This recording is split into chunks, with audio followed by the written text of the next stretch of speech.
With so much uncertainty in the world today, farmers are looking for a little peace of mind when putting their crops into the ground. And that's exactly what the Farm Service Agency is looking to provide with not only low interest loans, but also programs designed to safeguard producers. Right now, as of the recording of this, our loans are hover around 3%. The private market's closer to 9%. And so it's very important that our producers are aware of the resources that are available to them. When we think about FSA, a lot of folks think it's only loans. But we do a lot of disaster support. Think about if a hurricane were to happen or some type of natural disaster. I think about ERP, for example, our emergency relief program. It's a program that we provided since May.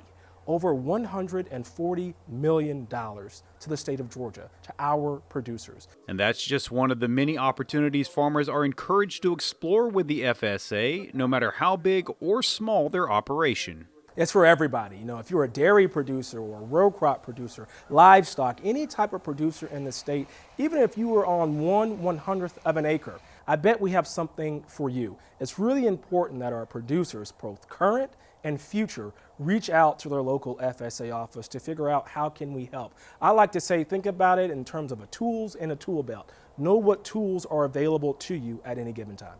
And that's especially important this year as the hot, dry summer conditions have put a real strain on several commodities around the state. And it's vital the agency knows just how much different areas have been affected.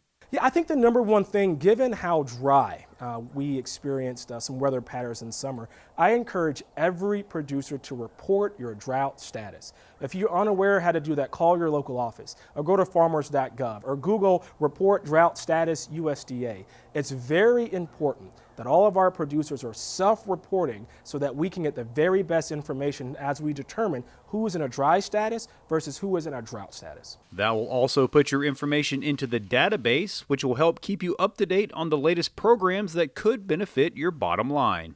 Right now, actually, if you think about a week ago, we increased the payments for our animals. It hovers about 175% more than the average payout was before. So these sorts of changes, these sorts of information is why it's so important that we have the best information, the contact information from our producers. So between the low interest loans and multiple relief programs, the FSA's goal is giving farmers their best chance to succeed and keeping the state's #1 industry thriving.